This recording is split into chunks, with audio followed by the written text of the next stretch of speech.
नमस्कार मित्रों, मैं पौरुष देवल एक बार फिर आपका स्वागत करता हूं दैनिक देवल न्यूज नेटवर्क पर। आज आपके आजमगढ़ जिले में एक बड़ी खबर सामने आई है, जिसमें अभिभावक संघ के कुछ लोगों ने या पूरे संघ के लोगों ने एक विद्यालय पर यह आरोप लगाया है कि उन्होंने अपने छात्रों को बुरी तरह से ट्रीट किया है। मतलब कि यह आरोप लगाया गया जीडी ग्लोबल स्कूल पर और जीडी ग्लोबल स्कूल के प्रिंसिपल पर कि उन्होंने फीस ना देने की वजह से बच्चे को कड़ी ठंड में बाहर खड़ा कर दिया है। जिसके बाद अभिभावक काफी गुस्से में भी थे और वो गुस्से में आज जिला अधिकारी को ज्ञापन देने ही पहुंच गए और हमारे मीडिया कर्मियों से बातचीत में उनका गुस्सा उभर कर सामने भी आया।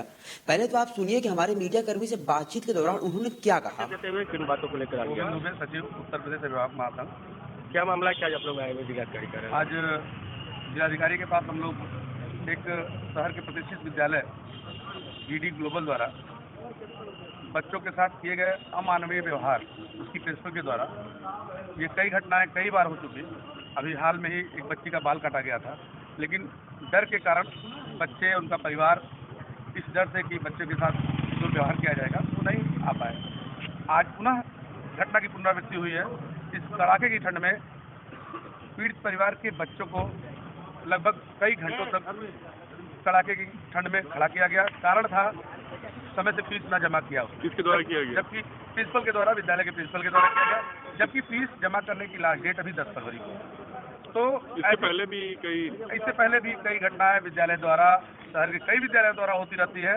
तो हमारे पास जो शिकायत आई, उस क्रम में आज हम जिलाधिकारी को यह बताने आए हैं कि यह कतई बर्दाश्त नहीं है ऐसी कृत्य कि किसी भी अबोध बालक के साथ, किसी भी बच्चे के साथ, जिसको हम लाखों रुपया खर्च करके वहाँ आपके कैंपस में पढ़ाने के लिए भेज रहे हैं, आप उसका बाल काटे, आप उसको घंटों तक इस कड़ाके की ठंड में, जहाँ पे कंबल के बाहर निकलने के लिए बड़ा आदमी जो है सहम जा रहा है, वहाँ उस मासूम से बच्चों को कड़ाके की ठंड में बाहर खड़ा किया जा रहा है। तो कतई यह बर्दाश्त नहीं है। जिला प्रशासन इस बात को संज्ञान ले। क्या आश्वासन मिला? महाराज जी इस बात को संज्ञान लें कि ऐसे कुकृत्य को रोका जाए, अन्यथा अभिभावक महासंघ इसके खिलाफ कठोर निर्णय लेगा, जिसकी सारी जिम्मेदारी। अभी यह ज्ञापन पत्र पढ़ने के बाद हम पहुंचे जीडी ग्लोबल स्कूल के प्रिंसिपल महोदया के पास।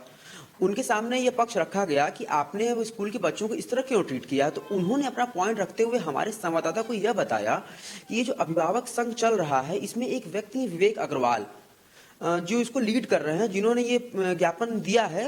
यूं तो उस ज्ञापन को देने में संघ के कई लोग मौजूद थे, जैसे कि गोविंद दुबे जी भी मौजूद थे वहां पर।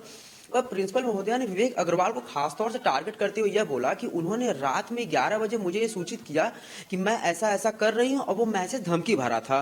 प्रिंसिपल महोदया का ऐसा कहना है। बाद में हमने उनसे पूछा कि इस पे क्या उनकी विवेक अग्रवाल से कोई बातचीत हुई है, तो उन्होंने कहा कि नहीं, उनकी विवेक अग्रवाल जी से कोई बातचीत नहीं हुई है। कल रात में उन्होंने 11 बजे उन्हें ऐसा मैसेज किया। उसके बाद आज सुबह 10 बजे वो जिलाधिकारी के पास पहुंच के ज्ञापन देने। तो हमने प्रिंसिपल महोदया से पूछा क्या अब वो अपनी सफाई में कुछ कहना चाहती हैं। तो आइए सुनिए उन्होंने अपनी सफाई में क्या कहा है। मैं Monika Saraswat, principal GD global school Azamgarh. मैंने वो बाइट सुनी जो कुछ पेरेंट्स बोल रहे हैं। इस तरीके की कोई भी प्रताड़ना जो कहा गया है बच्चों के साथ नहीं हो रही है।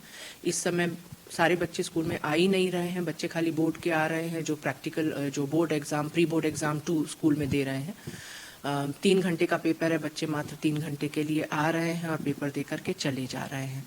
तो इस तरीके की कोई भी एक्टिविटी नहीं हुई। जो स्कूल क्लास के बाहर खड़े करने वाला कह रहे हैं वो एक जनरल फ्रिस्किंग एक्टिविटी है बच्चों को एग्जामिनेशन रूम में भेजने से पहले, कि बच्चे कोई भी इस तरीके का कोई चिट या कुछ भी ऐसी चीज एग्जाम में लेकर के ना बैठें, और वो हर एग्जाम से पहले होती है। तो जनरल एक फ्रिस्किंग एक्टिविटी है। और उसके अलावा जो फी रिमाइंडर्स की बात है, वो जनरल हर समय हर स्कूल में हर जगह जाते रहते हैं। उसी रूप में यहाँ पर भी जा रहे हैं कि आपकी जिनकी बच्चों की फीस ड्यू है वो क्लियर कर दें। और इस चीज़ के ऊपर इतना क्यों बात उठाई जा रही है मुझे नहीं समझ में आ रहा। अगर किसी को दिक्कत है, मेरे पास भी रात में इनका विवेक अग्रवाल जी का रात 11 बजे मेरे पर्सनल नंबर पे मैसेज आया, आप धमकी भरा मुझे धमकाते हुए। तो मुझे नहीं लगता ये कहीं से उचित है कि आप इतनी लेट नाइट किसी एक लेडी को मैसेज करके धमकाएं। अगर सही आप हैं तो फिर आपको सामने आना चाहिए था, वर्किंग आवर्स में आना चाहिए था, इस बारे में बात करनी चाहिए थी।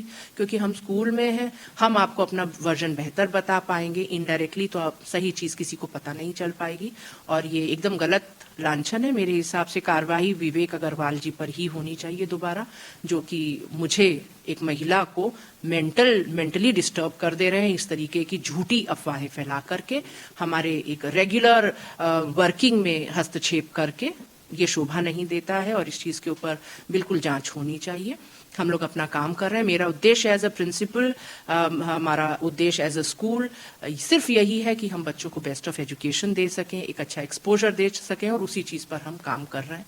बहुत सी अच्छी चीज भी हो रही हैं और अच्छा लगेगा अगर आप लोग सभी या इस तरीके के लोग जो अफवाहें फैला रहे हैं स्कूल में हो रहे अच्छे कामों की भी तारीफ करें, उसको भी नोटिस करें, उसको भी देखें। आपके स्कूल में, आपके आजमगढ़ में ये पहला स्कूल है जिसने एनसीसी लिया है। 51 बच्चे यहाँ एनसीसी के तैयार हो रहे हैं। कभी आइए स्कूल में, उस परेड को देखिए, मेहनत देखिए बच्चों की, देखिए टीचर किस तरीके से जी जान पढ़ाई में दिए हुए हैं।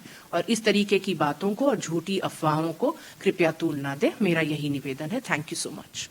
अब हम और आप दोनों लोग दोनों पक्षों को सुन चुके हैं। जिला अधिकारी की तरफ से कोई भी अभी कदम नहीं उठाए गए हैं, या भविष्य में अगर कोई कदम उठाए जाते हैं तो हम आपको सूचित करते रहेंगे। पर अगर इस तरह का कार्य किसी भी विद्यालय द्वारा किया गया है कि कड़ी ठंड में बच्चों को बाहर खड़ा कर देना, फीस के लिए बच्चों को बाहर खड़ा कर देना, क्योंकि जीडी ग्लोबल स्कूल जो है आजमगढ़ काफी प्रतिष्ठित विद्यालय माना जाता है, और ऐसे विद्यालय में ऐसी घटना का संज्ञान में आना काफी दुखद था हम लोग के लिए भी।